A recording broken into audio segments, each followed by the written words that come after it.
Political polls, Democrats, George Stephanopoulos are in shock. They can't believe Trump's poll numbers are holding and still blowing up, doing better than ever.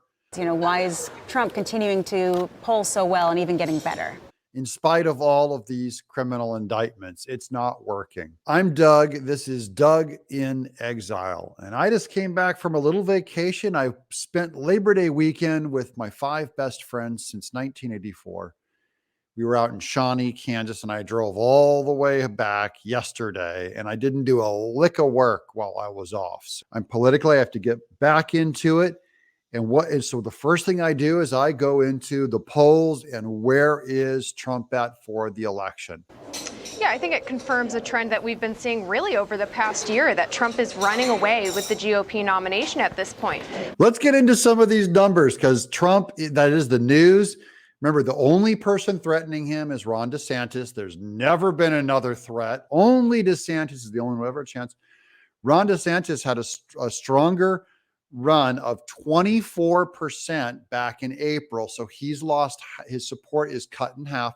And you can basically see his support has redistributed to the other never Trumper candidates. They themselves are not never Trumper, but the people that support them are never Trumpers. So you may like Vivek Ramaswamy.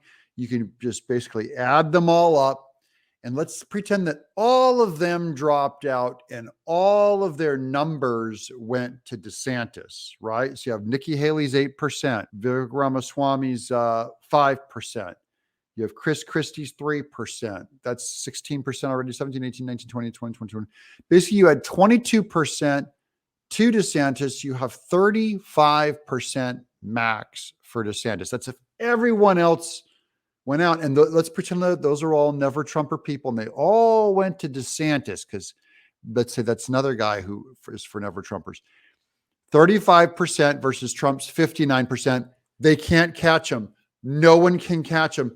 There is not a circumstance where they can catch him unless something happens to Trump, and we pray for his protection. So yes, and even if Trump goes to jail, nothing happens, okay? It doesn't change anything. So Trump 59%, DeSantis 35% is about where we're at. In DeSantis's best case scenario, he can't touch him. Whatever he was going to do ain't gonna work. That's where we're at as of today.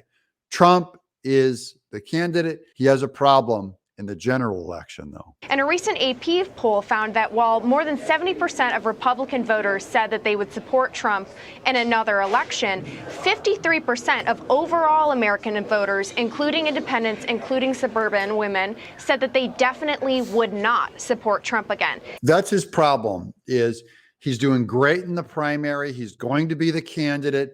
53% of Americans claim they won't vote for him. Now, I want to see how many of those would claim they would never vote for Biden, because that's the comparison. Many people always wonder, like, how can people even consider Biden? Just remember, all media and all forms of communication online are largely controlled, edited, and manipulated by Democrats. So this may very well be one of the motivations behind the Democrats' recent indictments of Trump, is that they're banking on this idea that independent voters and swing voters won't care so much about the legitimacy of the individual charges against Trump so much as they care about the fact that he's being charged in the first place.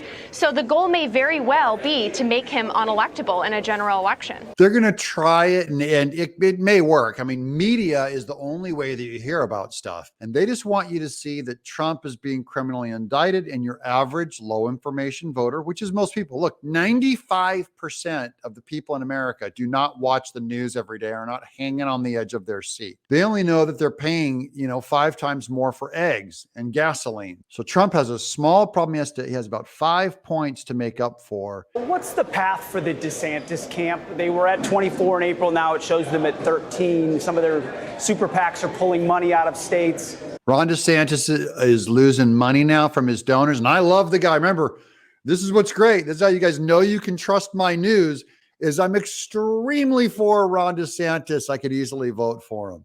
And he doesn't have a chance. He needs to drop out. All of the money and support needs to go to Trump, including all of the other people on that stage. Get out. You guys are now just spending donors little old ladies sending in their checks who believe in you. Now you're just stealing their money. Vivek Ramaswamy is stealing their money. That's where we're at today in Exile. Thank you guys for subscribing. Thanks for giving me 4 days off, a little vacation. I'm back on it today and we're ready to get to action. If you subscribe and you ring that bell, then hopefully, and leave a comment and hit like, hopefully our videos will start showing up in your feed, and we'll try and keep you up to date with the 4 major headlines each day. I'm Doug in Exile.